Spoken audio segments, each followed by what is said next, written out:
الله الذي يحب المتطهرين والصلاة والسلام على أفضل الأنبياء والمرسلين أما بعد فأعوذ بالله من الشيطان الرجيم بسم الله الرحمن الرحيم إن عدة الشهور عند الله 12 شهرا في كتاب الله يوم خلق السماوات والأرض منها 4 حرم وقال النبي صلى الله عليه وسلم أفضل الصيام بعد رمضان شهر الله المحرم أو كما قال عليه الصلاة والسلام মাদ্রাসাতুল হুদা জামালপুর মাদানী নিসাব মাদ্রাসা কর্তৃক আয়োজিত আজকের এই বক্তৃতা অনুষ্ঠানের সম্মানিত সভাপতি, ন্যায়ের মানদণ্ড হাতে বিজ্ঞ বিচারক মণ্ডলী ও সুদক্ষ পরিচালক এবং আমার সামনে উপবিষ্ট সবুজ বাংলার দূর দূরান্ত হতে আগত একজাক ইলম পিপাসক ছাত্র ভাইরা, সকলকে জানাই আন্তরিক শুভেচ্ছা ও অভিনন্দন। আপনারা সকলে অবগত আছেন যে মাদ্রাসা কর্তৃক যে বিষয়টি নির্ধারণ করা হয়েছে তা হলো আশুরার ফজিলত ও তাৎপর্য। সময়ের সংক্ষিপ্ত পরিসরে উক্ত বিষয়ের উপর কিঞ্চিত আলোচনা করার প্রয়াস চালাবো ইনশাআল্লাহ। প্রিয় উপস্থিতি, আশুরা হলো আরবি শব্দ যার অর্থ হলো দশম। মুহররমের 10 তারিখকে আশুরা বলা হয়। ইসলামী হিজরি সনের প্রথম মাস হলো আরবি মাস। এটি আল্লাহ তাআলা ইসলামী হিজরি সনের প্রথম মাস হলো মুহররম মাস। এটি আল্লাহ তাআলার সম্মানিত 4টি মাসের মধ্যে হতে অন্যতম মাস। আল্লাহ রাব্বুল আলামিন ইরশাদ করেন, ইন্না ইদ্দাতাশ শুহুরি ইনদাল্লাহি 12 শাহরান ফি কিতাবিল্লাহি ইয়াওমা খালাকাস সামাওয়াতি ওয়াল আরদা মিনহা 4 হুরুম। আল্লাহ তাআলার নিকট মাসের সংখ্যা হলো 12টি, যা আল্লাহর কুদরতি কিতাবে লিপিবদ্ধ করা হয়েছে সেদিনই যেদিন আসমান জমিন সৃষ্টি করা হয়েছে। তার মধ্যে হতে 4টি মাস হলো হারাম অর্থাৎ সম্মানিত মাস। উক্ত 4টি মাসের ফজিলত সম্পর্কে ইমাম জাসসাস রাহমাতুল্লাহ বলেন, এই মাসগুলোর বৈশিষ্ট্য হলো যারা এই মাস ইবাদত বندگিতে কাটাবে, যারা এই 4টি মাস ইবাদত বندگিতে কাটাবে, বাকি 8টি মাস ইবাদত বندگি করা তাদের জন্য আসান হয়ে যাবে। এবং যারা এই 4টি মাসে অন্যায় পাপাচার থেকে বেঁচে থাকবে, বাকি 8টি মাস অন্যায় পাপাচার থেকে বেঁচে থাকা তাদের জন্য সহজ হবে। মুহতারাম হাজিরিন, এই 4টি মাসের মধ্যে হতে মুহররম মাসের বিশেষ মর্যাদার কথা বর্ণনা করে রাসূল আরবি সাল্লাল্লাহু আলাইহি ওয়াসাল্লাম বলেন, আফদালুস সিয়ামি বা'দা রমাদান শাহরুল্লাহিল মুহররম, অর্থাৎ রমজানের পর আল্লাহর মাস মুহররমের রোজা হলো সর্বশ্রেষ্ঠ। তার মধ্যে হতে আশুরার ফজিলত আরো বেশি।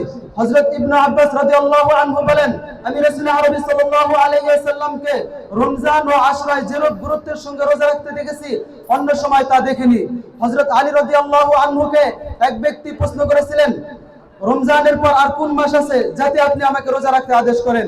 উত্তরে তিনি বলেন, এই প্রশ্ন রাসূল আরবি সাল্লাল্লাহু আলাইহি ওয়াসাল্লামের নিকট জনক সাহাবী করেছিলেন, তখন আমি তার খেদমতে উপস্থিত ছিলাম। উত্তরে রাসূল আরবি সাল্লাল্লাহু আলাইহি ওয়াসাল্লাম বললেন, ইন কুনতা সাইমান বা'দা শাহরি রমাদান ফাসুমুল মুহররম ফাইন্নাহু শাহরুল্লাহি ফীহি ইয়াওমুন তাবা ফীহি আলা কওমিন ওয়া ইয়াতুবু ফীহি আলা কওমিন আখারিন। অর্থাৎ যদি তোমরা রমজানের পর রোজা রাখতে চাও তাহলে মুহররম মাসে রোজা রাখো, কারণ এটি হলো আল্লাহর মাস। এই মাসে এমন একটি দিন রয়েছে যেদিন আল্লাহ তাআলা একটি জাতির তওবা কবুল করেছিলেন এবং ভবিষ্যতে অন্য জাতির তওবা কবুল করবেন। প্রিয় সুধী, জাহেলিয়াতের যুগে মক্কার লোকেরা আশুরার দিন রোজা রাখতেন এবং কাবার গিলাফ পরিবর্তন করতেন। হিজরতের পূর্বে রাসূল আরবি সাল্লাল্লাহু আলাইহি ওয়াসাল্লাম নিজেও এদিনে রোজা রাখতেন। হিজরতের পর রাসূল আরবি সাল্লাল্লাহু আলাইহি ওয়াসাল্লাম এদিনে রোজা রাখার জন্য সাহাবায়ে কিরাম রাদিয়াল্লাহু আনহুমকে নির্দেশ দেন। এই বিষয়ে ইবনে আব্বাস রাদিয়াল্লাহু আনহু বলেন, রাসূল আরবি সাল্লাল্লাহু আলাইহি ওয়াসাল্লাম মদিনায় এসে দেখলেন ইহুদিরা আশুরার দিন রোজা রাখে। তিনি তাদেরকে জিজ্ঞেস করলেন, এই দিনটির বিষয় কি যে তোমরা রোজা রাখো? তারা বলল, এটি একটি মহান দিন। আল্লাহ তাআলা এই দিনে হযরত মূসা ও তার জাতিকে মুক্তি দান করেছিলেন এবং ফিরাউন ও তার জাতিকে ডুবিয়ে দিয়েছিলেন।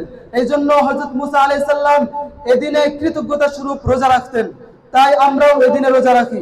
তখন আল্লাহর রাসূল সাল্লাল্লাহু আলাইহি সাল্লাম বললেন, আমরা তোমাদের চেয়ে হযরত মূসার বেশি আপন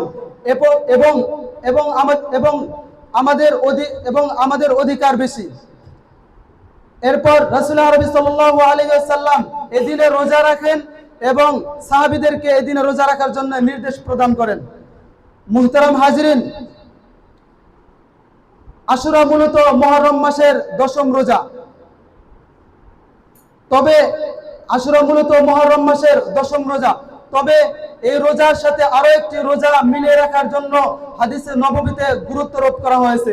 ইরশাদ হচ্ছে, আন ইবনে আব্বাস রাদিয়াল্লাহু আনহু قال قال رسول الله صلى الله عليه وسلم صوموا يوم عاشوراء وخالفوا فيه اليهود صوموا قبله يوما او بعده يوما। তোমরা আশুরার দিন রোজা রাখো এবং ইহুদিদের থেকে ব্যতিক্রম করো, অর্থাৎ আশুরার পূর্বে অথবা পরেও একটি রোজা রাখো। মুহতারাম হাজিরিন, এখান থেকে আমাদের একটি বিষয় স্পষ্ট হয়ে যায় যে মুসলমানের কোনো কাজই যেন ইহুদিদের কাজের সাথে মিলে না যায়। আজকে সমাজে একদল মুসলমানদেরকে দেখা যায় তারা ইহুদিদেরকে অনুসরণ করে, তারা ইহুদিদের পোশাকে সজ্জিত হয়ে যায়, তারা ইহুদিদের পতাকা উত্তোলন করে।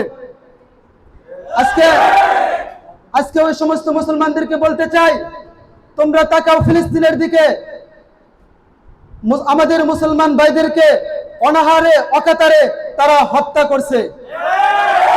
প্রিয় উপস্থিতি, এদের থেকে আমাদেরকে সতর্ক থাকতে হবে। সম্মানিত উপস্থিতি, আল্লাহ তাআলা রমজান ফরজ করার আগ পর্যন্ত মুহররমের রোজা ফরজ করেছিলেন।